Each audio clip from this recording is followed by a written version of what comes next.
dengan 1 tambah 1 sama dengan 3, atau 1 tambah 2 sama dengan 3. Nah, ini biasanya kayak gini. Ini berlaku untuk keduanya. Jadi negasinya di luar, maka P atau Q-nya itu di dalam kurung. Jadi kalau misalnya negasinya di awal seperti ini, maka pernyataan yang ini adalah tidak benar bahwa itu akan berada di luar kurung. Kalau misal bedanya dengan yang ini ya, saya berikan contohnya. 1 tambah 1 sama dengan 3 adalah salah. Nah, itu negasi dari P tadi kan. Atau 1 tambah 2 sama dengan 3. Nah, langsung aja seperti ini. Itu sebagai Q. Nah, Q itu perbedaannya. Ya, bisa dipahami? Dan ini akan ekivalen juga dengan ini nih. P atau negasi Q ya. Jadi kita boleh membuat kalimat yang ini adalah tidak yang ini menjadi bahwa yang ini, kalau untuk yang ini jadinya seperti ini nih. Kalimatnya 1 tambah 1 sama dengan 3 adalah salah, atau 1 tambah 2 sama dengan 3. Nah, seperti itu negasinya. Ini harus ada negasinya. 1 tambah 2 sama dengan harusnya bukan ini pernyataannya ya. Harus ada pernyataan lain. Misalnya 1 tambah 2 sama dengan 4 gitu.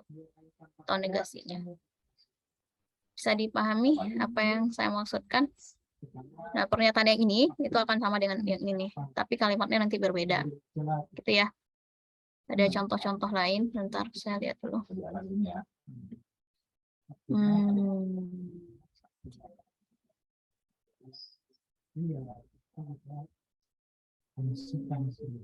Kayaknya kecewa gimana kalau Bapak nggak datang bukan dia doang nggak. Kecewa gimana deh? Oh sih udah pasti dia bang ini nggak datang.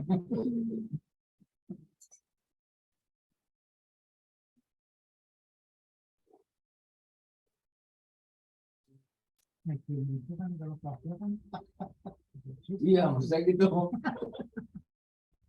Ini sudah terlihat belum? Masih di PPT yang tadi Bu. Ibu belum pindah share screen kah? Oh iya, sorry. Belum keputusan tadi dia sampaikan sama Allah nggak keputusan. Nah, misalnya gini nih, hari ini P-nya hari ini tidak mendung, maka negasinya adalah hari ini mendung kan. Kemudian untuk Q-nya Budi membawa payung, negasi dari Q-nya Budi tidak membawa payung. Maka kalau untuk negasi P atau negasi Q, maka akan menjadi hari ini mendung atau Budi tidak membawa payung. Nah, jadi seperti itu. Bisa dipahami ini contoh-contoh soalnya. Juga yang juga seperti itu. Tidak ada masalah ya. Kita lanjut ke pelajaran yang baru. Masih ada ini. Ini enggak? Bisa enggak? Di luar. Lumayan Bu. Lumayan ya. Belum datang.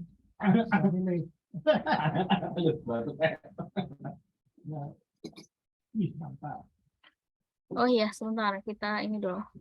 Yang ditanyain siapa tadi?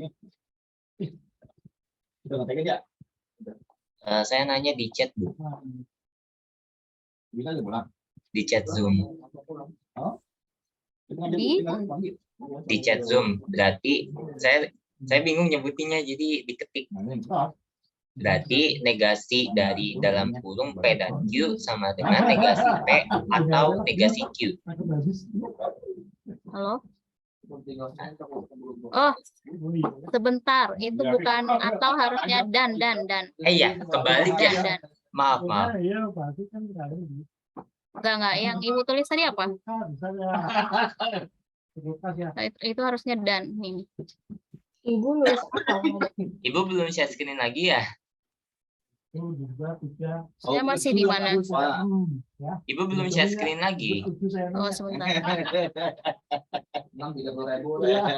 Bentar, saya itu dulu. Tidak fokus. Bentar ya.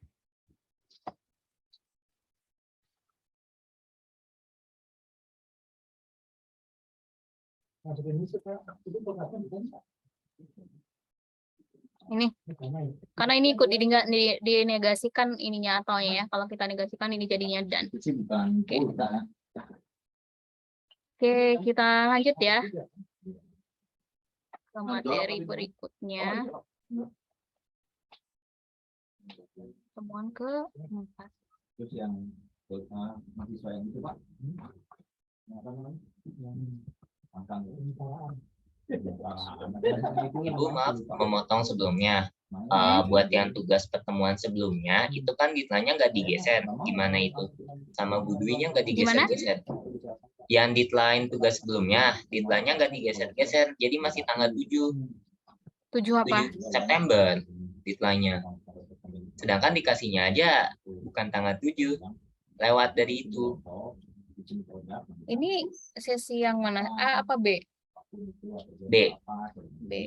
Nanti saya coba cek lagi ya. Jadi tugasnya masih bisa dikumpulkan, tapi terhitung terlambat gitu. Iya, Iya, terlambat. Bu, betul. Iya, nggak apa-apa. Nanti saya ingatkan lagi. Soalnya saya dan Bu Dwi ini kapan apa namanya jadwalnya itu belum fix. Jadi siapa yang bisa masuk kita masuk gitu. Kalau misalnya Ibu bisa masuk pagi, Ibu masuk pagi. Tapi kalau nggak bisa ya kita tukeran. Kadang saya yang pegang kelas ini, kadang Bu Dwi. Kemarin menghubungi Bu Dwi juga ya? Nggak dibales. Kenapa, Bu? Halo? Bu Dwi. Kenapa, Bu? Kemarin menghubungi Bu Dwi juga. Kemarin Bu Dwi lagi di Bandung katanya. Lagi apa? Lagi di UPI. Oh, berarti emang nggak Iya. bisa. Oke. Nggak apa-apa, kita lanjut aja. Berarti untuk perkuliahan hari ini belum dikasih tahu Bu Dwi-nya? Belum ya? Belum, Bu. Belum. Ya udah nggak apa-apa, kayaknya Ibu juga nggak bisa. Oke, kita masuk ke argumen dan keabsahan argumen. Masih lanjutan yang kemarin. Kemarin kan ada beberapa acara tuh. Ini kok nggak bisa geser ya?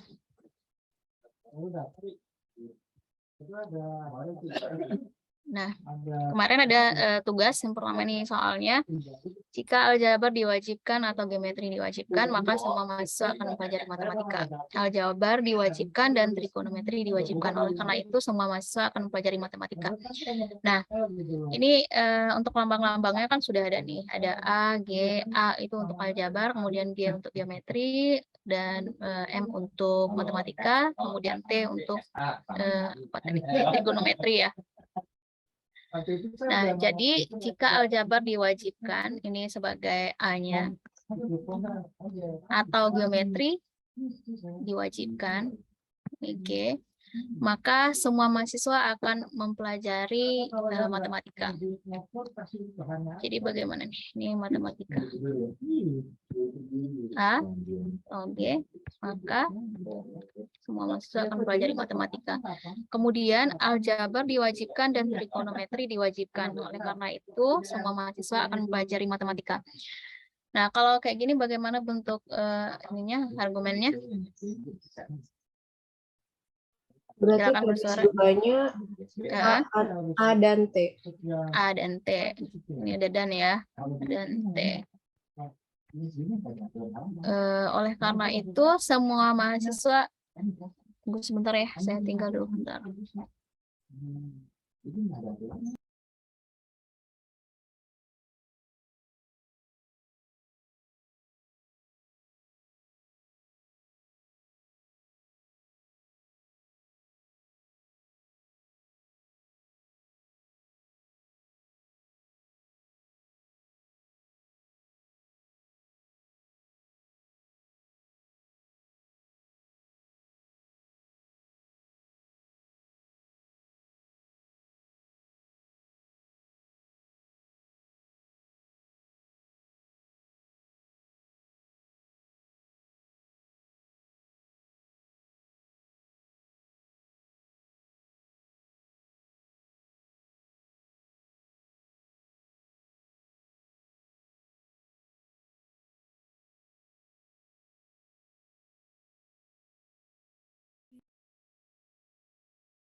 Sampai di mana tadi?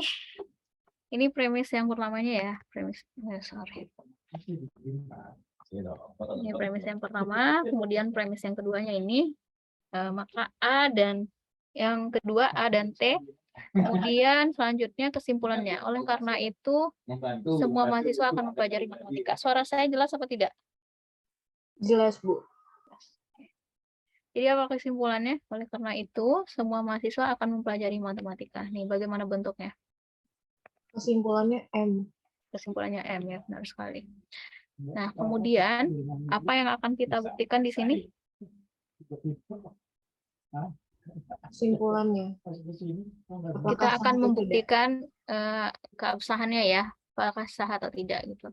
Nah, jadi tadi premis yang pertamanya ini premis yang kedua, maka dengan menggunakan simplifikasi aturan nomor berapa kemarin? Simplifikasi dari 2 ya, jadi penyederhanaan dari 2. Gimana bentuk simplifikasi itu? Kan ada 2 nih. Jika ada A dan T, maka bisa apa kesimpulannya? Bisa A atau A Dan bisa T ya. Jadi ada 2 kemungkinan. Nah, kira-kira kenapa diarahkan ke A? Kenapa enggak kita pilih kesimpulannya yang T saja? Karena pada premis 1 itu adanya A atau G. Nah, jadi kita mau ngarahin nanti supaya bisa dipakai premis yang pertama. Nah, gitu. Jadi kalau misalnya kita sudah bisa pakai premis yang pertama, nah, nanti kita arahkan ke aturan yang lainnya. Misalnya bisa aturan penjumlahan atau juga aturan simplifikasi atau aturan-aturan yang lainnya yang 9 kemarin itu. Nah, kemudian dari sini, ini premis yang ketiga, premis barunya. Kemudian yang keempat, dilakukan aturan penjumlahan. Nah, penjumlahan ini juga kita boleh nambah dengan lambang apapun, tapi harus ini ada gunanya penambahan tersebut gitu.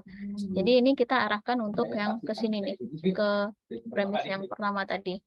Maka ini jadi A atau G. Nah, kemudian dari sini, dari 1 dan 4, 1 mana nih? 1 dan 4, kita gunakan apa? Modus ponen. Modus ponen itu bagaimana bentuknya? Jika P, maka Q, kemudian ada Q, ada P, sorry. Maka kesimpulannya apa? Maka kesimpulannya adalah Q. Nah, sekarang kita anggap ini sebagai P dan ini sebagai Q. Maka ini kita punya P, kesimpulannya adalah Q. Jadi gitu. Tidak ada masalah ya untuk yang ini. Kemudian tugas yang kedua, ada yang mau share screen untuk tugas yang kedua?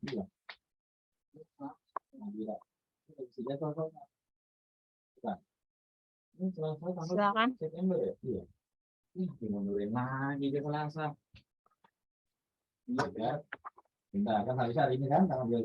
Mau saya tunjuk? Tugas yang kemarin kan sudah di-upload kan, berarti harusnya sudah bisa dong jelasin ini. Ini juga tidak jauh berbeda dengan yang tadi. Bu, bentar. Ini tugas, kalau kemarin dikasih taunya tugas yang ini tuh buat bahan diskusi. Oh, yang ini saya bilang buat bahan diskusi, atau yang satu lagi? Tugasnya lain lagi, Bu. Pakai bahasa Inggris tugasnya. Oh, iya, benar-benar. Saya ingat. Oke, yang bahan diskusinya emang belum ada yang jawab? Belum semua. Tapi sudah ada yang jawab. Sudah ada yang jawab sih. Silakan yang sudah jawab boleh share screen di sini. Nggak perlu saya buka LMS-nya.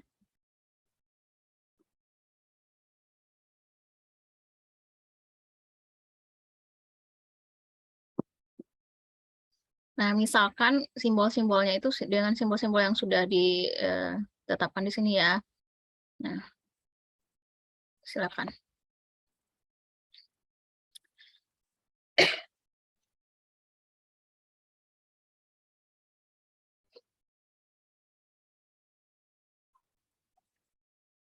Ragil menghadiri pertemuan.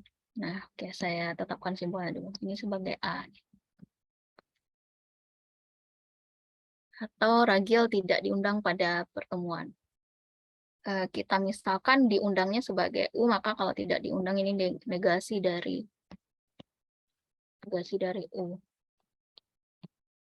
Kemudian jika para direktur memerlukan ragil pada pertemuan, maka ia diundang pada pertemuan. Nah, itu gimana tuh? Kalau saya misalkan direkturnya sebagai D, maka untuk premis yang ini jadinya bagaimana? Ini D nih, kita lambangkan D. Maka ia diundang di pertemuan. Berarti ini U kan, tidak diundang tadi kan sebagai ini nih negasi U, maka diundangnya U. Jadi untuk ini kan dari sini udah dapat satu premis. Premis yang pertamanya apa nih? Nah, dapat. Kemudian premis yang kedua, tadi kan ada D sebagai direktur, kemudian kalau diundang itu U. Kemudian dapat premis kedua. Nah, seterusnya ragil tidak menghadiri pertemuan.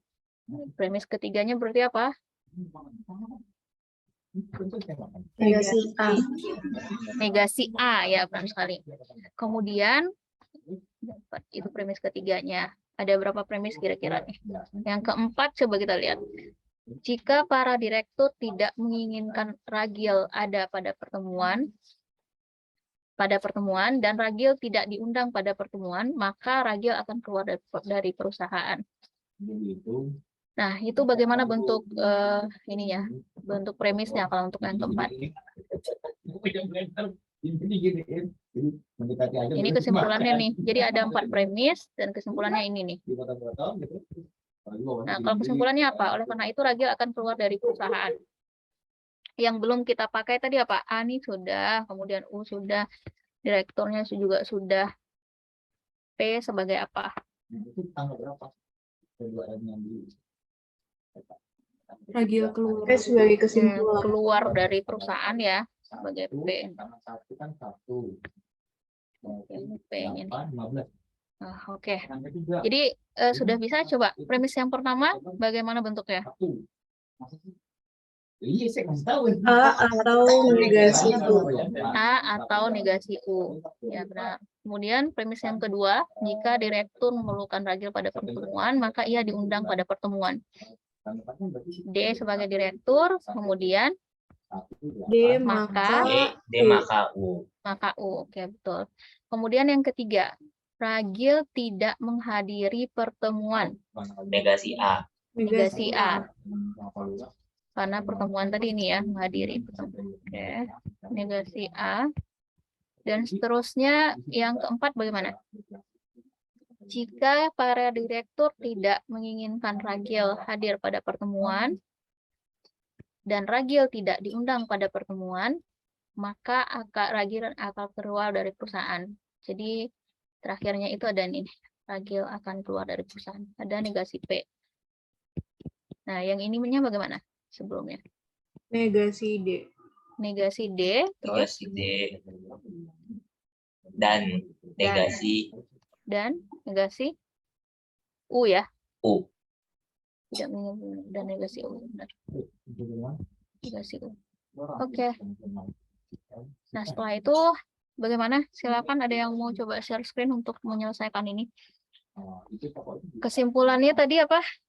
Oleh karena itu ragil akan keluar dari perusahaan. Negasi P. Kesimpulannya P atau negasi P? Negasi P. P. Kok negasi P? P harusnya kan? Maka ragil akan Iya. ragil keluar dari perusahaan tadi kan P tuh. P. Nah, ya. Oke, coba. Dengan premis-premis yang sudah diketahui 1-4 ini, kemudian kesimpulan ini, silahkan ini buktikan keabsahannya. Ibu mau coba? Iya boleh. Siapa itu? Fariha, Bu. Fariha, boleh. Silakan Fariha. Fariha. Silakan di share screen aja langsung Fariha.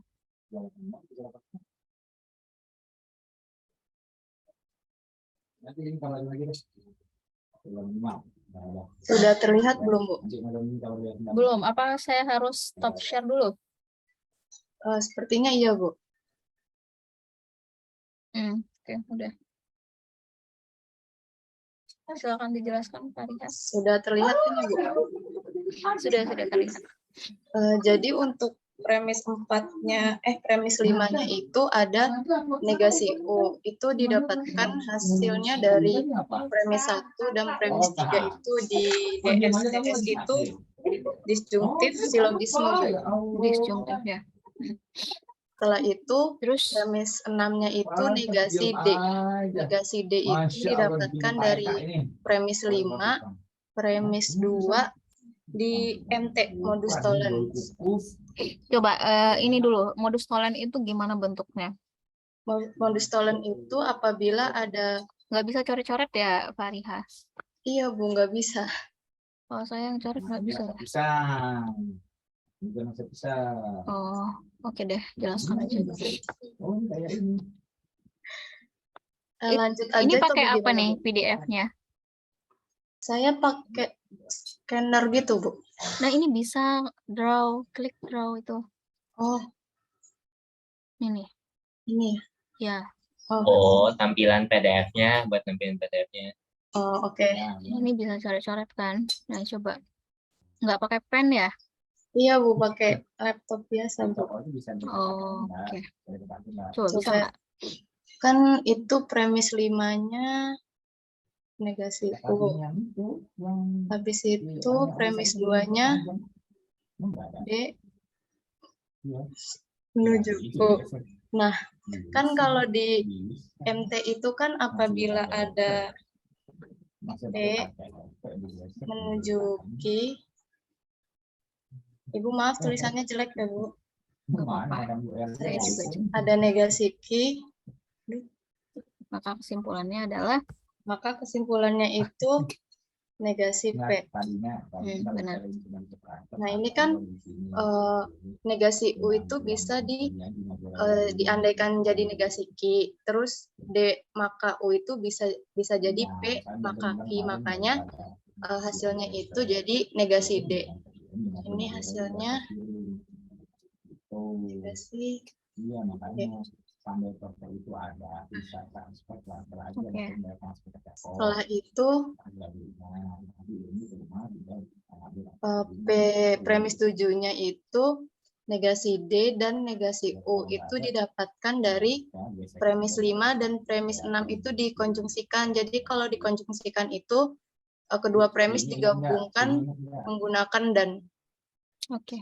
Itu aturan yang ke-9 ya? Iya. Setelah itu kesimpulannya didapatkan P itu dari premis 4 dan premis 7 ini di MP. Jadi kan premis 7 ini kan punya sama-sama negasi D dan negasi U. Ini dihilangkan lalu didapatkan P. Seperti itu, Bu. Modus ponen. Iya, pakai modus ponen. Ya, baik. Tunggu sebentar ya. Ibu Dwi sudah datang, saya kasih tahu dulu. Deh, untuk yang nomor 3, nanti selanjutnya harus ada yang ini ya, presentasi.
Bukan.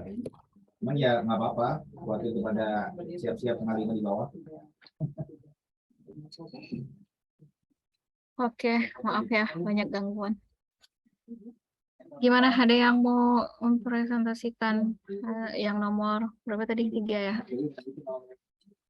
Silakan. Saya Bu, tapi saya variabelnya beda kan di sini pakai ada huruf B, H, P, saya pakainya PQ, R, S, T, U.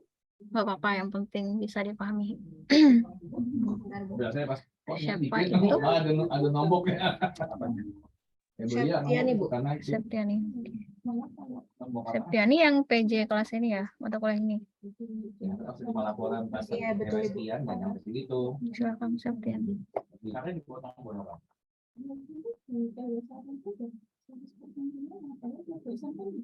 Apakah sudah terlihat? Iya. Sudah. Sekian jauh dikasih semua, jadi pas laporan gitu sekian, nggak sesuai target. Yang mau kan ada dan Di sini kan soalnya jika barang-barang berkurang maka harga akan naik. Kita bisa umpamakan jika barang-barang berkurang itu sebagai P. banyak karena kan kurang itu buat saya mau dia. Oh gitu. Yang semester kemarin kan? Tahun ini. Kan tahun ini kan yang dari awal Januari. Tapi yang kan hitungnya dari prestasi berjalan bukan target di awal kan? Kan dibayar Sebagai P dan harga naik sebagai Q, maka kita dapat premi 1 yaitu P maka Q. Lalu yang kedua, jika ada perubahan dalam pemerintah, kita umpamakan sebagai R, dan maka pengawasan pajak tidak akan diteruskan, kita umpamakan menjadi negasi S, maka premis kedua yang kita dapatkan yaitu R maka negasi S. Lalu ada lagi, jika ancaman inflasi mendesak, kita umpamakan dengan T, dan maka pengawasan pajak akan terus, maka akan ada kenaikan produksi atau ada perubahan dalam pemerintah, kita umpamakan dengan S, karena dia kebalikan dari negasi S. Negasi S kan pengawasan pajak tidak diteruskan, maka S ini pengawasan pajak akan diteruskan. Maka kita dapat premis 3 yaitu T maka S. Lanjut. Oleh karena itu, jika produksi berlebihan, maka harga tidak akan naik. Produksi berlebihan ini merupakan variabel baru, maka kita umpamakan dengan U. Oke. Ada kenaikan produksi atau ada perubahan dalam pemerintah, ini kan tadi U. Lalu kesimpulannya, oleh karena itu kehilangan barang-barang tidak akan berlarut atau ancaman inflasi tidak akan mendesak. Sebentar, untuk premis keempatnya tadi belum dijelaskan, itu kan ada U tuh, produksi berlebihan kan. Nah, premis keempatnya? Premis keempatnya yaitu jika produksi berlebihan maka harga tidak akan naik. Tadi kan harga naik itu kita simbolkan dengan Q, maka harga tidak akan naik kita simbolkan dengan negasi Q. Sehingga premis 4 kita bisa dapat yaitu U maka negasi Q. Oke. Premis 5-nya ada kenaikan produksi, tadi ya U, nih U ada kenaikan produksi atau produksi berlebihan, atau ada perubahan dalam pemerintah, sehingga premis 5-nya kita bisa tulis U atau R.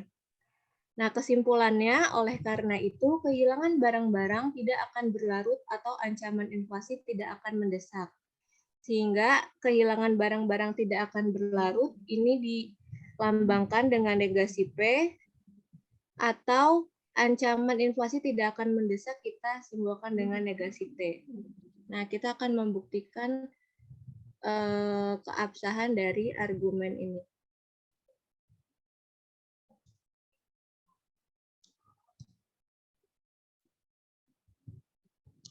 Yang pertama kita bisa pakai premis pertama dan premis ketiga menggunakan aturan konjungsi, sehingga premis pertama itu kan P maka Q, premis ketiga T maka S. Jadi kita konjungsikan menghasilkan premis baru atau premis 6, yaitu P maka Q dan T maka S. Sebentar, dari mana tadi?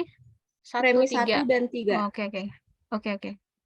Lalu selanjutnya kita menggunakan kita menggunakan premis 2 dengan premis 4, kita konjungsikan juga. Premis 2 itu kan R maka S, premis 4-nya U maka negasi Q, sehingga kita konjungsikan menghasilkan premis baru, yaitu premis 7, R maka negasi S, dan U maka negasi Q. Ini premis baru. Selanjutnya, kita menggunakan premis 7 dan premis 5 dengan aturan CD atau konstruktif dilema. Sebenarnya ini sama aja, kita mau pakai P5, kita mau pakai, sebentar, kita pakai P7 itu kan tadi nemunya R maka negasi S dan U maka negasi Q.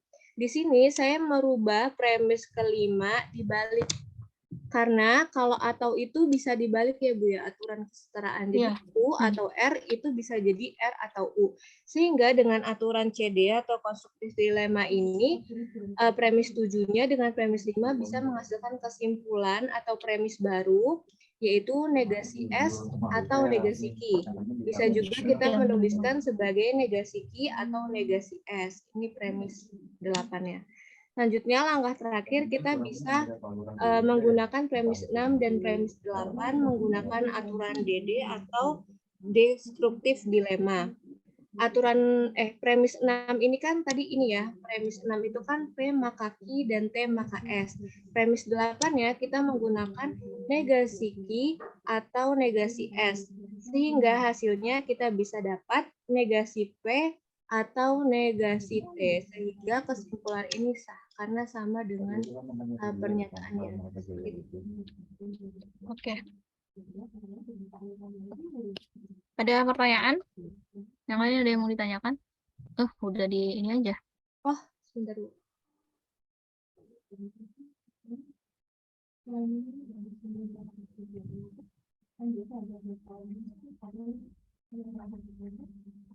Ada yang mau ditanyakan? Oke. Kalau tidak ada, kita lanjut. Gimana? Ada yang mau bertanya? Tidak ada. Tidak ada Bu. Oke. Kita lanjutkan yang tadi. Ini saya stop share screen berarti ya Bu. Ya, punya saya sudah sampai belum? Sudah Bu. Oke, ini sudah dibuktikan tadi ya.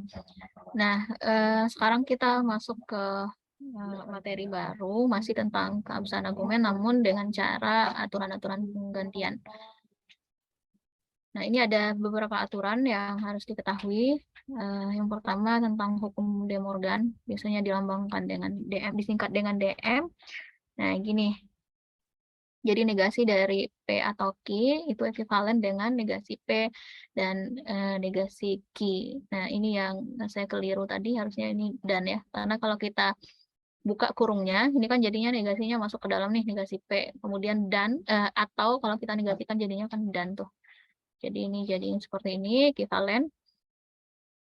Dan ini negasi P dan Q, maka jadinya negasi P atau negasi Q. Ini untuk hukum yang pertama. Untuk hukum yang kedua, hukum komutatif. Nah, yang dipakai oleh siapa tadi? Yang sampai Septiani ya.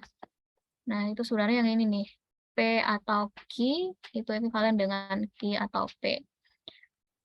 P dan Q ekuivalen dengan Q dan P. Untuk hukum asosiatif, ini sama juga dengan penjumlahan ya. Kalau kita lihat pada penjumlahan bilangan bulat kan juga berlaku A tambah B, itu sama dengan B tambah A. Untuk hukum asosiatif, P atau Q atau R itu sama dengan, kita pindahkan kurungnya, P atau Q samalah dengan hukum asosiatif untuk penjumlahan yang biasa. Jadinya seperti ini. Kemudian yang kedua untuk yang dan juga seperti itu. P dan Q dan R itu sama dengan P dan Q, kemudian dan R.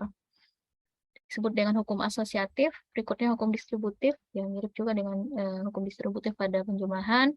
Jadi ini P atau Q, kemudian dan ya, yang kita pakai di sini, dan P atau R. Nih, P atau R. Sini. Kemudian untuk yang P dan Q atau R, jadinya P dan Q, kemudian atau dan R. Nah, oke. Ingat kembali kalau hukum De Morgan tadi bagaimana? Yang pertama, masih ada yang ingat? Negasi P atau negasi dalam kurung P atau Q sama dengan negasi P dan negasi Q. Ada dua kan? Kemudian negasi dalam kurung P dan Q tutup sama dengan Ekuivalen ya bacanya. Ekuivalen dengan negasi P atau negasi Q. Oke, aturan yang kedua tadi tentang apa? Hukum komutatif. Komutatif, ya benar. Oke, komutatif dan asosiatif ini sama dengan yang aturan hukum komutatif dan asosiatif pada penjumlahan ya. Oke, sampai di sini bisa diingat ya. Nanti kita akan lebih ingat kalau sudah banyak bahas soal. Kemudian hukum distributif seperti ini dan double negation atau DN nih. Berarti dua kali negasi, jadinya negasi dari negasi ekuivalen dengan kalau di sini negasi dari negasi P maka ekuivalen dengan P. Selanjutnya transposisi. P maka Q ekuivalen dengan negasi Q maka negasi P. Kalau untuk implikasi P maka Q ekuivalen dengan negasi P atau negasi Q. Kemudian tautologi P atau P ekuivalen dengan P dan P ekuivalen dengan P. Bisa diingat sampai di sini ada 8 aturan. Kita lanjut ke aturan berikutnya. Ini ekuivalensi P jika dan hanya jika Q ekuivalen dengan P maka Q dan Q maka P. Kemudian yang terakhir, yang nomor 10, sorry, ada 11. Exportation P dan Q maka R ekuivalen dengan P maka Q maka R. Nah, ini yang selanjutnya untuk kontradiksi P dan negasi P atau Q itu ekuivalen dengan P. Ini ada soalnya, buktikan keabsahan argumen berikut ini. Ini ada premis yang pertamanya B maka N, dan kemudian berikutnya yang kedua negasi B maka S. Nah, buktikan keabsahan argumen ini. Kesimpulannya nanti harus seperti ini. N atau S. Caranya, cara kita mengerjakannya sama seperti dengan cara kita membuktikan keabsahan yang sebelumnya, namun di sini kita menggunakan aturan-aturan yang sudah kita pelajari barusan 1 sampai 11. Nih. Coba tanpa saya perlihatkan jawabannya, ada yang sudah bisa belum?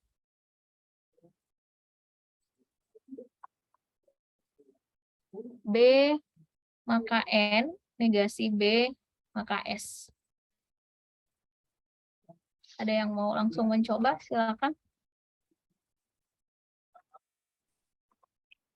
Ya, Bu, mau coba, Bu.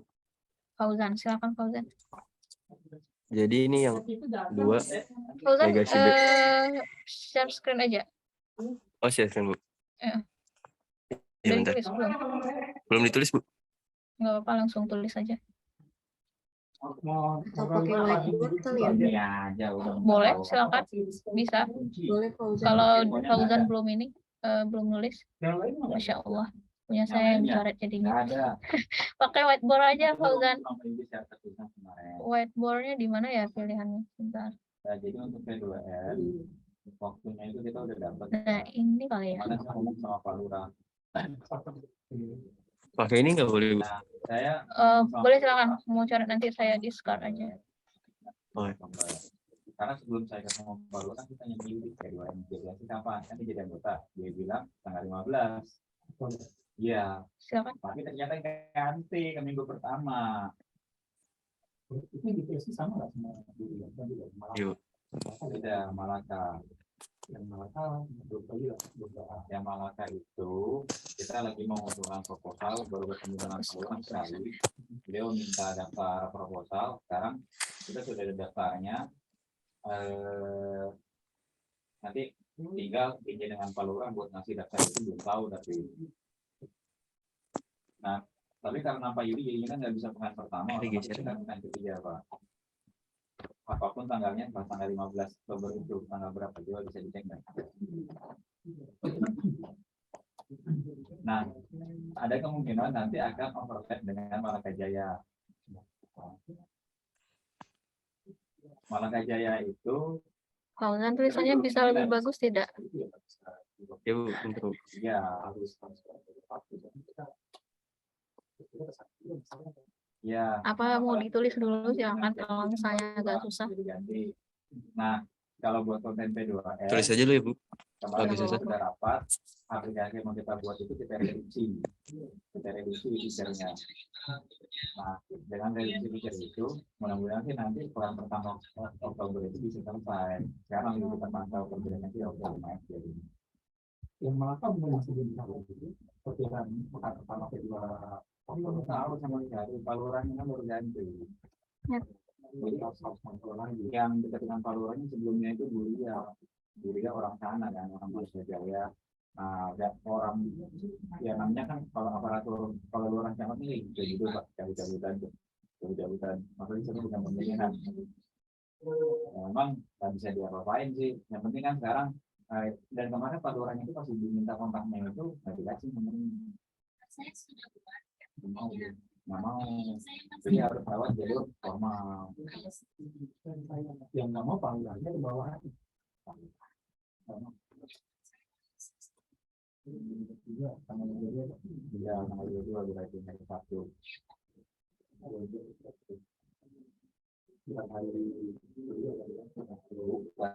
Tadinya sih nyari tanggal merah malah pikir tanggal merah kan sekali.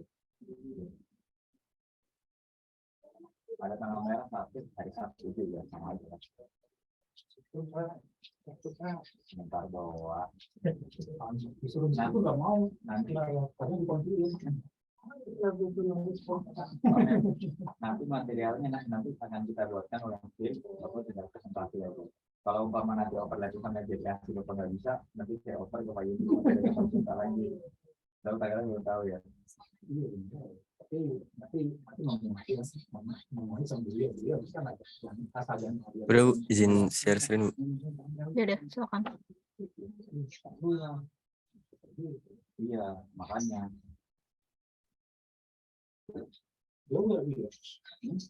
Kita nggak bisa satu hari di dua tempat ya, nggak bisa. Kalau kita itu naik kereta sih. Apa udah terlihat? Sudah silakan. Naik kereta itu ke stasiun Lenjo. Tanah Abang atas itu. Silakan dijelaskan. Jalur Tanah Abang atas itu. Jadi premis 2 itu negasi B maka S Sebentar, ekuivalen dengan saya lihat dulu premisnya. Bentar. Premis yang pertama tadi apa? itu B maka N. B Terus maka premis N, keduanya premis kedua negasi negasi B maka S. S. Oke. Ya. Premis kedua negasi B maka S ekuivalen dengan negasi S maka B. Terus Negasi S maka B, ya. terus sama premis 1 di modus Tholen menghasilkan negasi S maka N dan negasi S maka N itu ekuivalen dengan N atau S. Oke. Gitu. Oke. Untuk yang langkah kedua ini negasi B maka S ekuivalen dengan negasi S maka B itu menggunakan aturan yang mana? Aturan penggantian lupa Bu namanya. Yang nomor berapa coba? Yang kita pelajari barusan.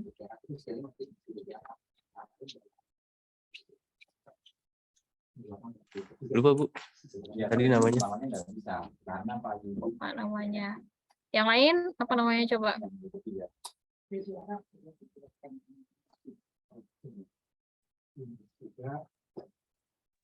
Trans. Aturan yang mana?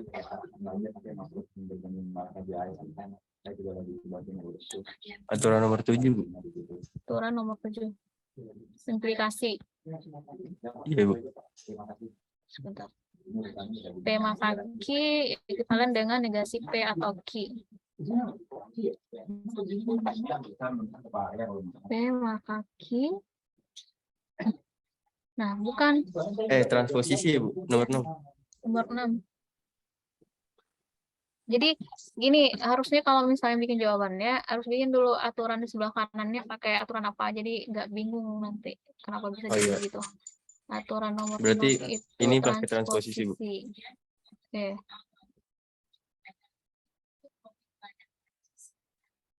Kemudian seterusnya pakai aturan yang keberapa yang di bawahnya? Itu pakai modus tollens. Yang sudah kita pelajari sebelumnya ya, Iya, Ibu. di minggu yang kemarin. Oke. Atau ada yang mau mencoba dengan cara yang lain? Silakan di stop share. Siapa tadi, Fauzan ya? Iya, Bu. Oke.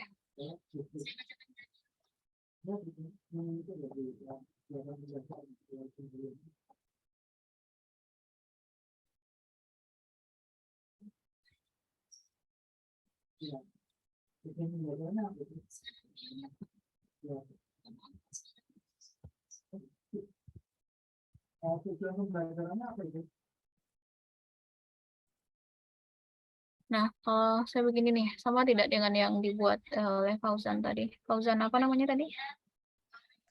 Fauzan Alfaris. Alfaris. Nah, jadi kalau kita buat seperti ini, Fauzan, jadi jelas nih aturan yang kita gunakan seperti apa. Untuk premis yang pertama kan ini nih, B maka N, premis yang kedua negasi B maka S, premis ketiganya ini diperoleh dari satu yang ditransposisikan. Nih, satu menggunakan aturan transposisi, kemudian untuk premis yang keempat diperoleh dengan menggunakan ini HS apa? Masih ingat tidak? Hipothetical syllogism. Nah, silogisme ya, hipotetikal silogisme dari yang premis yang ketiga dan kedua, premis yang ketiga dan kedua dari sini, sehingga diperoleh yang ini. Hipotetikal silogisme itu yang ini nih, P maka Q, kemudian apa? Terus Q maka R, Q maka M, maka kesimpulannya P nah, maka R. 3 dan 2 ya. Ini harusnya, oh ini ke sini ya, oke. Oke, jadi yang kelima itu untuk premis yang kelima diperoleh dari yang nomor 4 diimplikasikan, aturan implikasi yang sudah kita pelajari sebelumnya. Kemudian yang nomor 5 ini double negasi. Double negasi dari yang ini ya. Ini kalau kita negasikan jadinya negasi dari negasi ini aja. Sebentar. Negasi dari negasi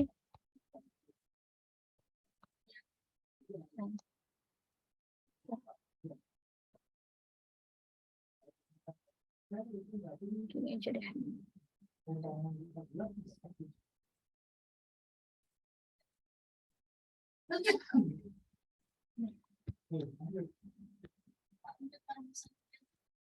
Ini kalau kita buat sebagai double negasi kan jadinya ini dirinya sendiri. Nah, ini sendiri kan kalau kita sederhanakan kan jadi ini juga sudah merupakan double negasi.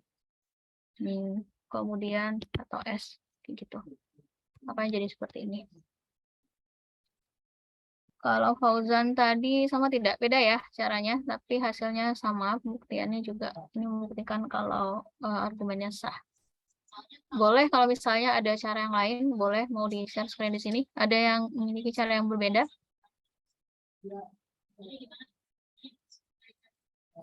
Tidak? Ada yang mau presentasi lagi? Oke, kalau tidak kita lanjut ya. Nah, coba yang ini, buktikan keabsahan argumen berikut.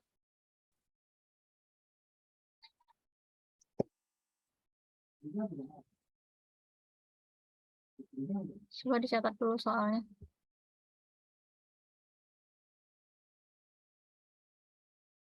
Saya mau kirim pesan.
Ada yang mau share screen, silakan. Ini kalau di PowerPoint yang dibuat oleh Bu Dwi ini jawabannya sangat panjang sekali. Mungkin ada yang mau menampilkan cara yang lebih ringkas.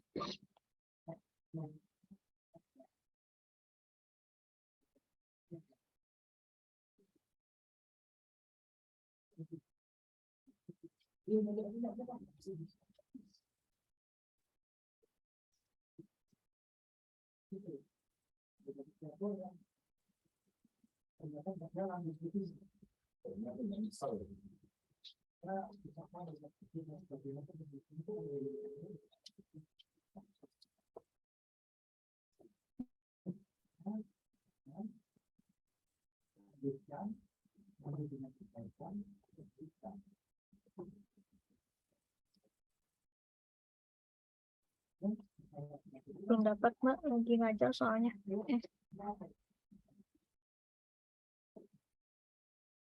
Bu Dwi-nya baru datang kali, Mbak. Jadi kami belum ngasih ke ini, ke Pak, siapa namanya, Pak Ujang ya, belum ada, Mbak.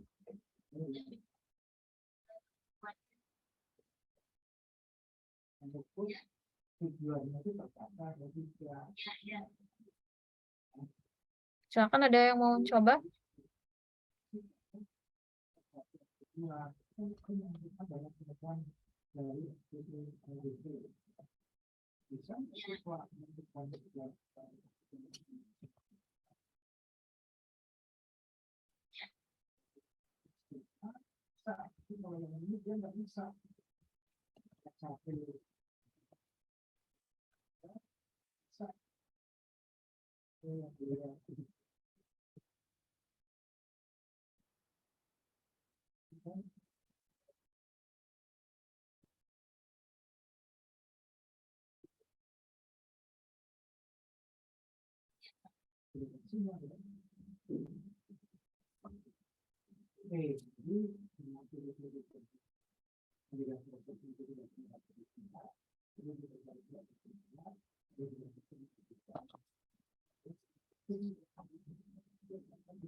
Oke, sudah ada yang dapat jawabannya? Kira-kira kita apakan dulu nih, ada premis satunya seperti itu tuh, kemudian premis duanya seperti itu.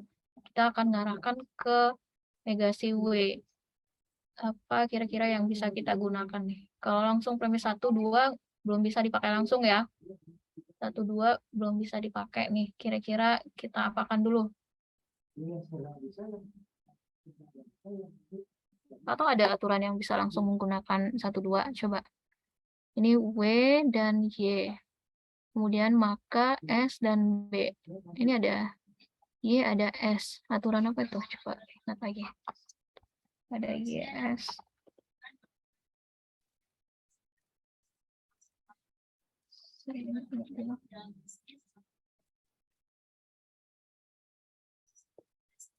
Nah, ada tuh aturan yang bisa kita pakai. Yang ini, destructive dilemma. Destructive dilemma, jika, oh bukan. Tidak bisa. Berarti 1 dan 2 tidak ada yang bisa kita pakai langsung nih. Terus diarahkan kemana?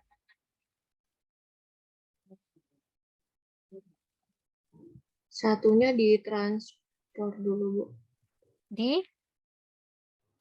Ditransfer. Menggunakan aturan yang mana? Yang kita pelajari hari ini atau yang dipelajari sebelumnya? Yang sekarang ya? Yang sekarang transposisi. Transposisi. Oke. Kemudian kalau setelah ditransposisi nanti mau mengarahkannya kemana?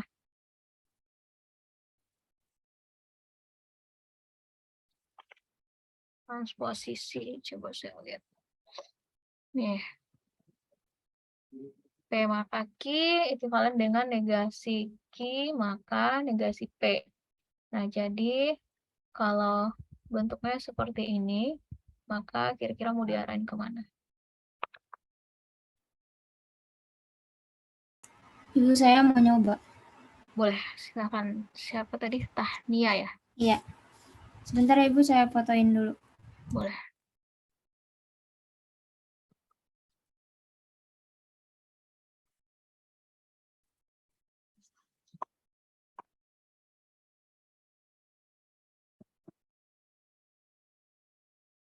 Halo, Mas Ari. Udah selesai. Dari Pak Arya. Dari Pak Arya. Tuh. Udah selesai. Mau sekarang? Oh, gitu. Oke deh. Yo.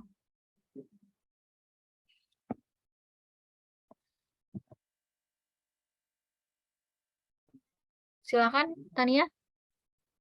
Ya, Bu, sebentar.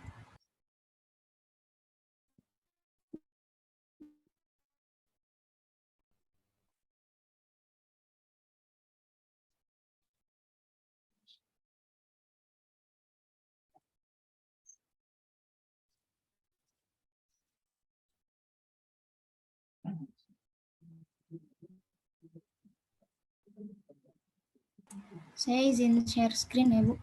Ya, silakan. Sudah stop.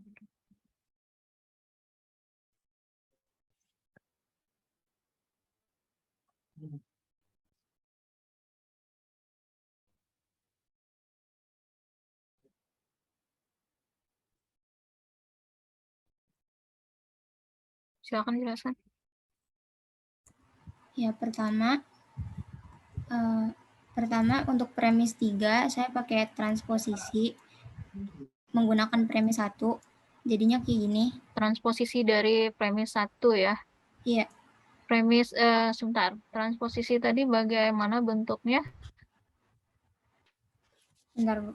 P maka Q ekivalen dengan negasi Q maka negasi P.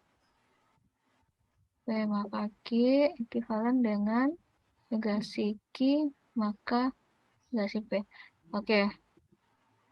Ya. Oke, yang lain sudah bisa dipahami untuk ini premis yang ketiga? Bisa? Oke, Bu. Bisa, Bu. Oke ya, transposisi. Oke. Lanjutkan yang keempat. Yang keempat, kita menggunakan premis 3 dengan DM. Jadinya kayak gini.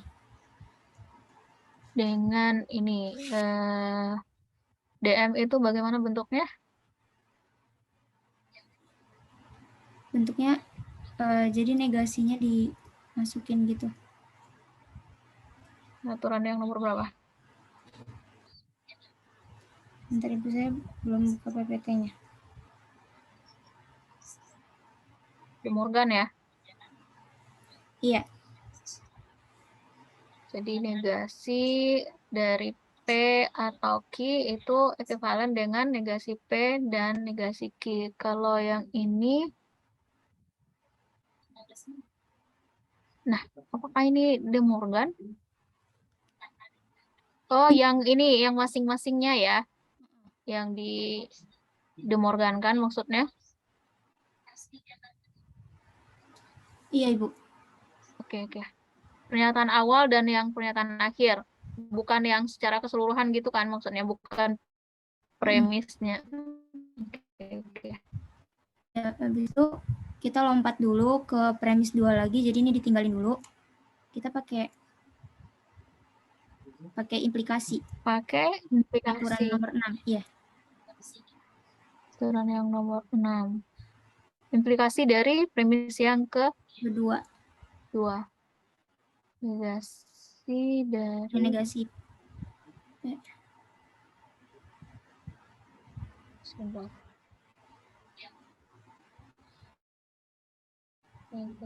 Implikasi, bentar. Yang lain ada pertanyaan sampai di sini? Implikasi itu bentuknya P maka Q ekivalen dengan negasi P atau Q. Coba kita cek. P maka Q ekivalen dengan negasi P atau Q. P. Nah, itu bagaimana menjelaskannya? Yang di dalam kurung aja, yang di ini Iya. yang di apa implikasikan. Oke. Ya, habis itu lanjut ke premis 6, kita menggunakan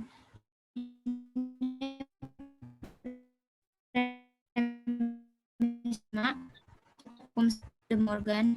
Premis yang itu berapa premis 5 ya? Iya, premis 5. De Morgan tadi berarti dinegasikan yang dalamnya. Iya. Iya. Oke, lanjut. Habis itu lanjut ke premis 7, kita menggunakan premis 4. Premis 4, yang ini. simplifikasi ya, penyederhanaan. Penyederhanaan dari yang premis 7, penyederhanaan dari premis 4. Yang mana? Yang ini sih, premis 4. Simplifikasi. Oh, kalau penyederhanaan yang seperti itu yang mana itu? Apakah bisa? Coba tanggapan yang lain. Kalau simplifikasi itu kan bentuknya apa namanya? Misalnya ada 2 kemungkinan kan kalau simplifikasi. Iya, Bu. P dan Q itu bisa disimpulkan sama dengan P kesimpulannya, atau P dan Q disimpulkan sama dengan Q. Nah, kalau yang ini yang disimplifikasikan itu adalah premis yang keempat. Sedangkan premis yang keempat itu memuat semuanya. Kita nggak bisa ini ambil yang di sebelah sini saja, karena ini bentuknya bukan dan. Coba lihat yang ini nih. Maka kan implikasi yang dimaksud dengan premis 4. Nah, bagaimana caranya sehingga jadi S seperti itu, negasi S?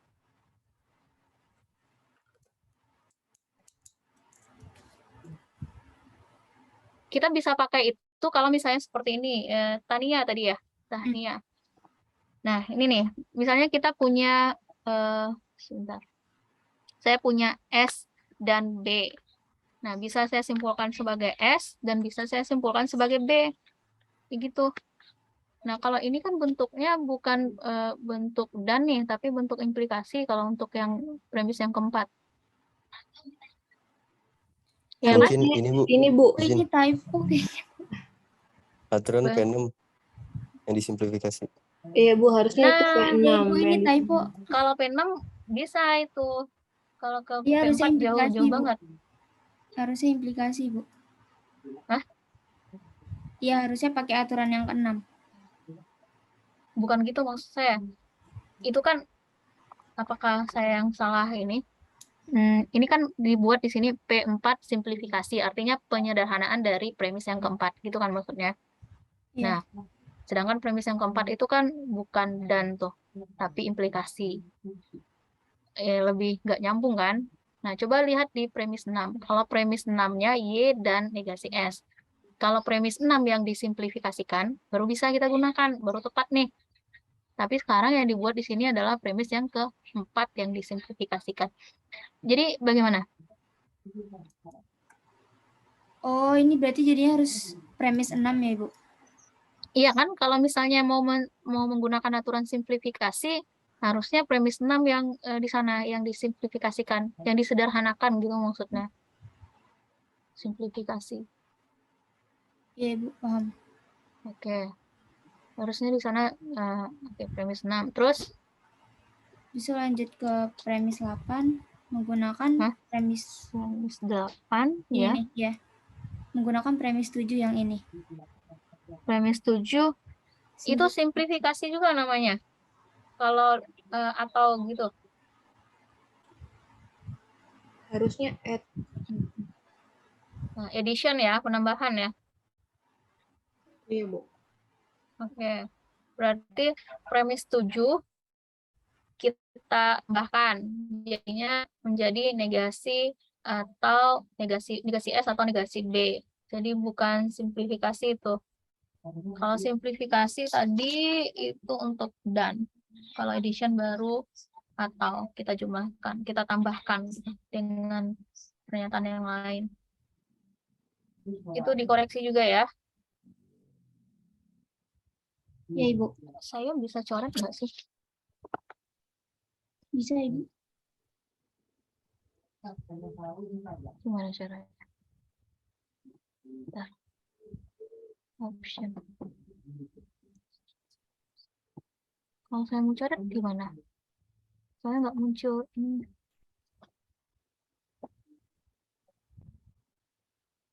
Ini. Oh ya, bisa. Ini maksud saya nih. Tadi ini harusnya 6. Ini bukan simplifikasi, tapi addition. Oke, lanjut. Habis itu premis 9 kita pakai premis 4 dan premis 8 ini sama ini. Untuk premis 9 pakai 4 dan 8. 4 dan 8. Oke, dengan menggunakan apa? Modus ponen.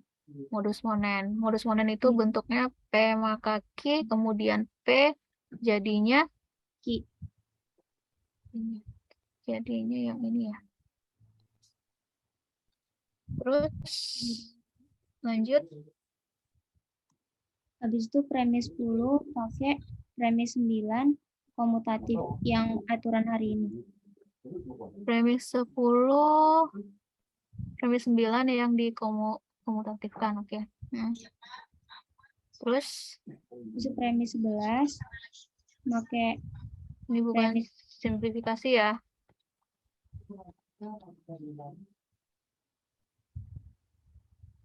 Sebentar. Yang premis 6 yang disimplifikasikan. Oke. Udah mau pergi sekarang. Oke. Benar berarti tadi. Bentar. Sudah benar sampai di sini? Premis 11 adalah premis 6 yang disimplifikasikan. Lanjut. Habis itu baru premis 12 kita pakai DN. DN double negation ya, oke. Ya. Habis itu yang terakhir kita pakai premis 10 sama premis 12. Premis 10 sama premis 12 apa nih? DS. DS bagaimana bentuknya? P atau Q negasi P jadinya DS itu disjunctive syllogism. P atau Q bisa jadi negasi. Menggunakan yang mana tadi? P10 premis dan 12. 10 dan 12. Ini negasi dari negasi.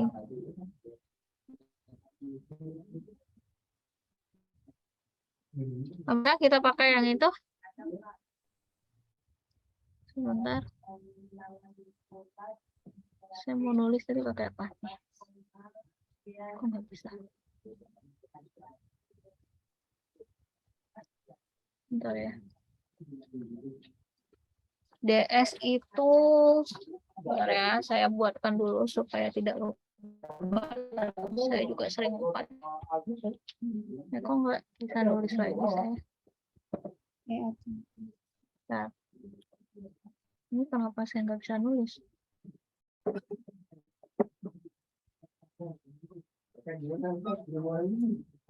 Mulai lagi apaan nih? Belum panen.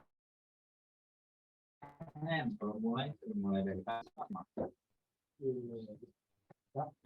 Nah, kok ini?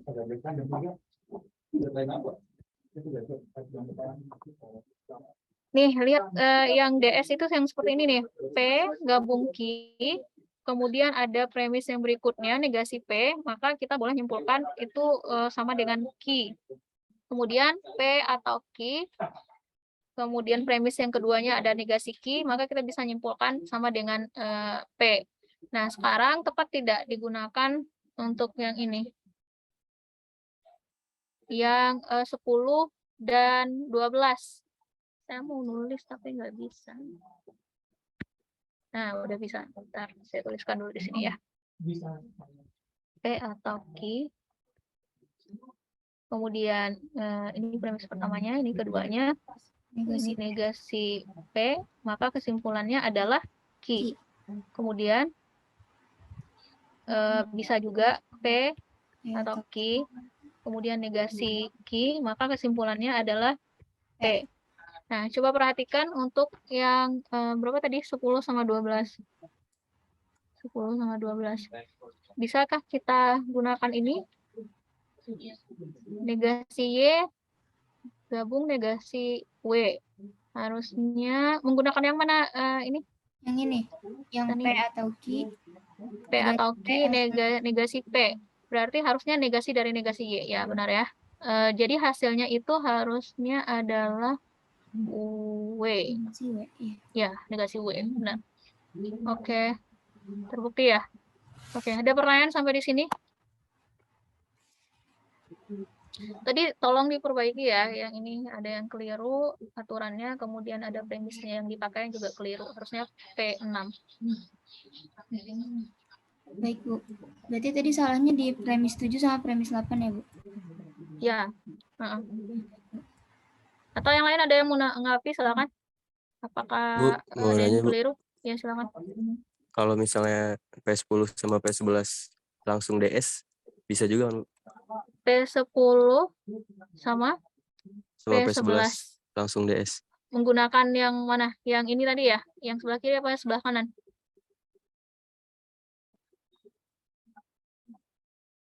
Halo? Yang sebelah kiri, Bu. Sebelah kiri. Yang sebagai P-nya adalah negasi ini. Oke, kemudian P10 sama 11 ya? Negasi. Oke, bisa juga. Jadinya langsung negasi W. Ya, sama-sama. Jadi kalau dalam membuktikan yang ini kita bisa menggunakan banyak cara ya. Malah ada yang cara yang panjang sekali, kemudian ada cara yang lebih sederhana. Misalnya yang ini tadi, tanpa membuat P12 pun udah bisa langsung ke kesimpulan. Oke. Sudah ada yang mau ditanyakan lagi?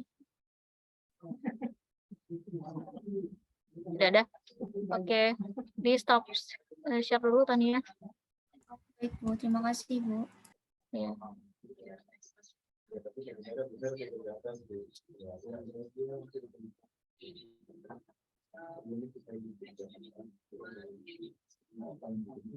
Kita lanjutkan pelajarannya. Pak Ari, sebentar ya, Pak. Sebentar, Pak. Saya kasih ini dulu.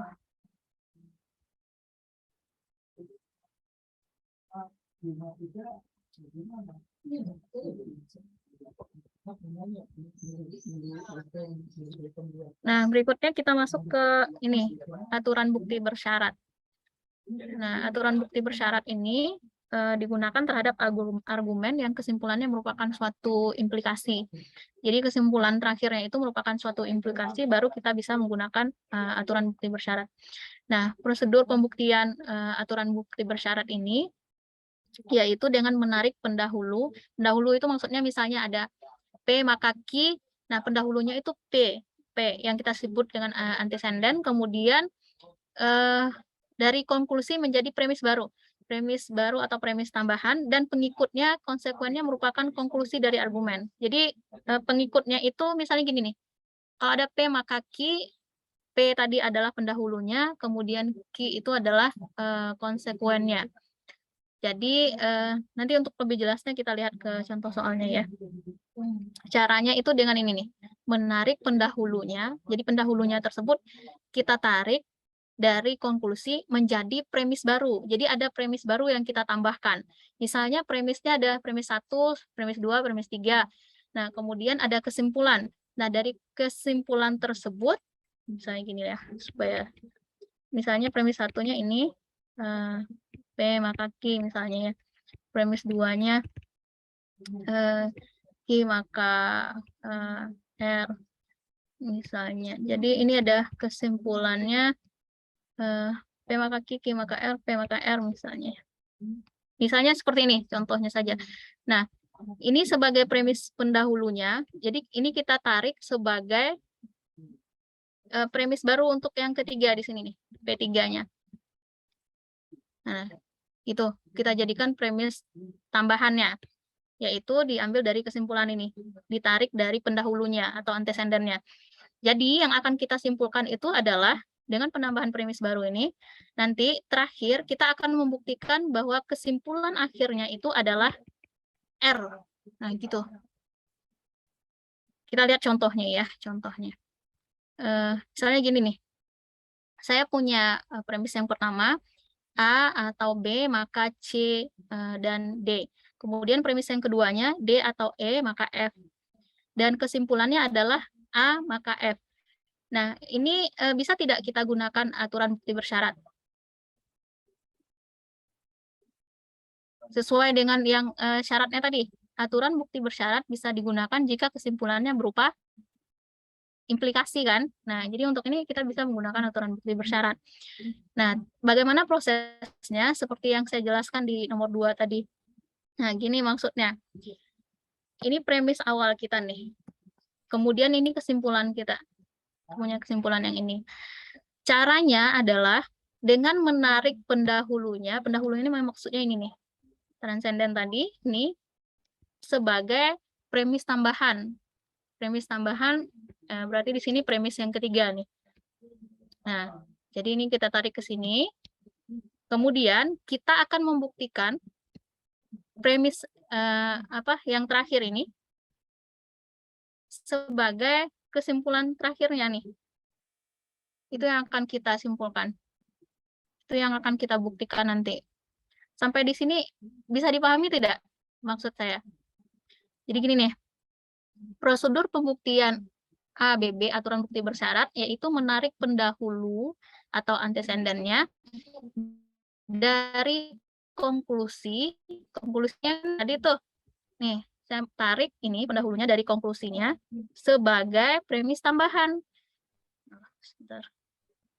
sebagai premis baru yaitu premis tambahan dan pengikutnya merupakan konklusi dari argumen. Nah, pengikutnya yang ini yang dimaksud. Nah, ini yang sebagai konklusi dari argumen yang akan kita tunjukkan. Nah, begitu maksudnya. Bisa dipahami sampai di sini? Bisa, Ibu. Bisa, Bu. Bisa ya? Oke. Nah, kalau begitu, caranya kalau sudah seperti ini, berarti caranya sama seperti tadi, kita buktikan dengan menggunakan aturan-aturan yang sudah kita pelajari sebelumnya. Nah, misalnya ini untuk yang keempat, menggunakan aturan penambahan. Kenapa tidak menggunakan 1 dan 2 saja, Bu? Karena dari 1 dan 2 belum bisa kita apa-apain nih. Ya kan? 1 dan 2 belum bisa kita apa-apain. Kemudian makanya digunakan premis yang ketiga. Sedikit lagi, Pak. Bentar. Premis yang ketiga, yaitu ini tadi kan, A. Kalau kita gunakan aturan penambahan, maka kita tambahkan dengan B di sini. Kenapa kira-kira saya tambahkan dengan B, bukan saya tambahkan dengan C atau D? Kira-kira kenapa? Karena pada premis 1A pasangannya dengan B, Bu, A atau B. Jadi ini. Biar bisa modus ponens. Nah, benar. Jadi biar nanti bisa diarahkan ke modus ponen. Nah, jadi dari sini kita dapat A gabung B nih. Kemudian dari 1 dan 4, kita sudah punya 4-nya ini. 1 dan 4 bisa kita gunakan modus ponen. Modus ponen itu aturan yang sebelumnya yang pertama apa yang kedua gitu. Oke, kalau modus ponen P maka Q, kemudian ada P, maka kesimpulannya adalah apa? Kemudian ada P, maka kesimpulannya adalah Q. Jadi sekarang kita punya ini nih, modus premis yang pertamanya. Kemudian premis keempatnya ada ini. Maka kesimpulannya adalah yang ini, C dan D. Dan seterusnya, untuk yang keenam, itu kita peroleh dari simplifikasi dari yang nomor 5. Yang nomor 5 itu bentuknya adalah C dan D. Nah, simplifikasi tadi bisa kita apa bentuknya ada 2 kan, C dan D, itu bisa kita simpulkan sama dengan D atau bisa kita simpulkan sama dengan C. Nah, sekarang kita ambil D. Tujuannya adalah supaya nanti ngarah kemana?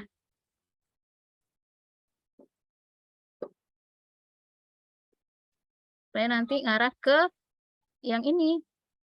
Nah, kita bisa nambahkan D ini dengan E nanti. Jadi kita arahkan ke bentuk yang ini. Kemudian bisa kita gunakan modus ponen lagi. Seperti itu. Nah, ini digunakan aturan penambahan, ditambahkan dengan E, kemudian dari sini, untuk yang nomor 8 ini adalah hasil dari modus ponen dari 2 dan 8. 2-nya ini, kemudian 8-nya yang ini.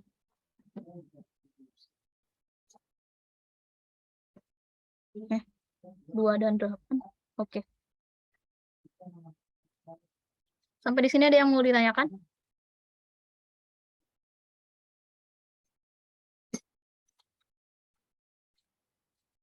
Ibu, saya mau nanya, ini kan kalau misalnya kita pakai aturan pengganti di dalam pengerjaan pembuktiannya berarti boleh juga ya? Bagaimana maksudnya? Oh, dalam pengerjaan yang ini? Iya. Boleh. Jadi yang dimaksud penekanannya di sini nih, yang dimaksud dengan aturan yang kita pelajari yang sekarang ini adalah ini, kita menjadikan pendahulu yang ini nih sebagai premis baru. Kemudian kita jadikan yang F-nya ini sebagai kesimpulan yang akan kita buktikan, yang akan kita tuju nanti. Nah, itu saja yang membedakannya. Kalau untuk prosesnya, kita boleh gunakan aturan-aturan yang sudah kita pelajari sebelumnya. Gitu. Syaratnya untuk aturan yang ini harus kesimpulannya itu merupakan suatu implikasi. Itu ya. Coba soal berikutnya yang ini. Kalau ini kesimpulan kita kan bukan suatu implikasi kan, jadi harus diubah dulu dengan menggunakan aturan yang sudah kita pelajari sebelumnya. Apa yang ekuivalen dengan C atau D ini, kan bisa kita gunakan aturan yang keberapa, sehingga ada implikasinya. Itu ya, dicoba dulu ya, saya tinggal dulu sebentar. Ada yang mau saya kerjakan sebentar.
Halo, bisa dengar suara saya?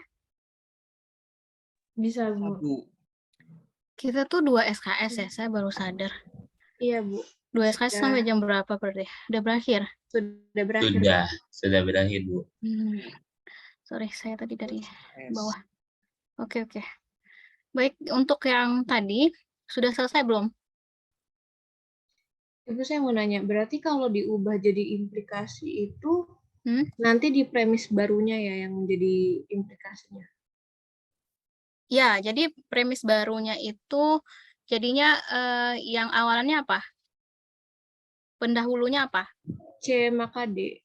C maka D, maka C-nya yang dijadikan sebagai premis tambahannya. Iya. Sebentar, itu kan tadi C atau D kan? Yang kesimpulannya? Iya, Bu. C atau D. Berarti yang kesimpulannya itu harus kita ubah menjadi implikasi. Karena syarat kita bisa menggunakan aturan bukti bersyarat tadi adalah dia merupakan implikasi. Nah, jadi itu harus diubah menjadi implikasi dulu. Kalau diubah menjadi implikasi, kita gunakan aturan yang keberapa tadi? Yang bentuknya bisa ekivalen dengan C atau D. Jadi apa? Ada yang pakai itu loh, negasi C maka D. Nah, jadi itu yang kita gunakan sebagai premis barunya, yang negasinya. Sorry. Bisa dipahami maksud saya? C atau D itu ekivalen dengan negasi C maka D. Gitu kan? Jadi di premis yang keempatnya sebagai premis baru, kita bisa gunakan negasi C, itu premis barunya sebagai premis yang keempat. Nah, setelah itu baru lakukan operasi lagi seperti tadi, sehingga nanti kita akan buktikan bahwa yang terakhir itu kesimpulannya D. D tadi ya. Oke, D. Gitu. Paham maksud saya? Paham, Bu. Berarti pakai Jadi yang kita gunakan sebagai implikasi. kesimpulannya itu adalah ini premis yang sudah kita jadikan implikasi. Bukan yang C atau D, tapi negasi C maka D. Bisa dipahami? Bisa. Oke, jadi hasilnya di upload saja nanti ke ini forum diskusi. Sudah saya tambahkan belum ya forum diskusinya? Saya itu lupa ini kelas apa, kelas B. Belum, nanti saya tambahkan. Saya tambahkan juga dengan PPT-nya. Ini ada beberapa soal lagi yang ada di PPT-nya, tapi sudah tidak cukup waktu lagi untuk dibahas. Nanti siapa yang punya waktu untuk bahas ini silakan di-upload saja jawabannya di forum diskusi. Dan untuk tugasnya nanti lihat aja, kalau ada berarti saya upload nanti. Oke ya, ada pertanyaan lagi? Sejauh ini nggak ada pertanyaan, Bu. Tidak ada ya, bintang ya. Oke, kalau tidak ada, cukup sekian dulu. Sampai ketemu di hari Senin. Mudah-mudahan tidak ada kendala, tidak ada kegiatan lain, mudah-mudahan ya. Oke, terima kasih sudah. Gimana? Hari Selasa. Oh iya, hari Selasa maksud saya. Kita offline berarti ya, Bu? Oh, minggu depan pekan offline kita ya? Iya, pekan offline, Bu. Jam 8. Jam 8 sampai 9.50. Oke, mudah-mudahan tidak ada kendala. Oh iya, maaf. Perhitungan sekali. Oke, demikian. Terima kasih sudah ikut perkuliahan sampai akhir. Ini siapa yang tidak hadir nih? Yang tidak masuk-masuk dari tadi? Ada 40. Berarti ada 2 orang yang tadi sempat tidak lengkap kok, Bu. Cuma tadi keluar banyak masuk. yang keluar masuk, Bu. Sekarang siapa yang keluar yang tidak ada orangnya? Sebentar. Fauzan tadi ada ya? Fauzan tadi ada, tapi kayaknya keluar masuk. Oke, siapa satu lagi? Fauzannya baru join lagi. Satu lagi siapa? Aisyah. Oh, Fauzannya udah join. Oke, saya cek mana si Fauzan. Coba Fauzan bersuara. Devina. Ayo, hadir, Bu. Tadi nge-like. Oke, siapa satu lagi? Oh, Irsyad. Irsyad juga keluar masuk. Oke, udah ya. Assalamualaikum warahmatullahi wabarakatuh. Waalaikumsalam. Waalaikumsalam. Terima kasih, Bu.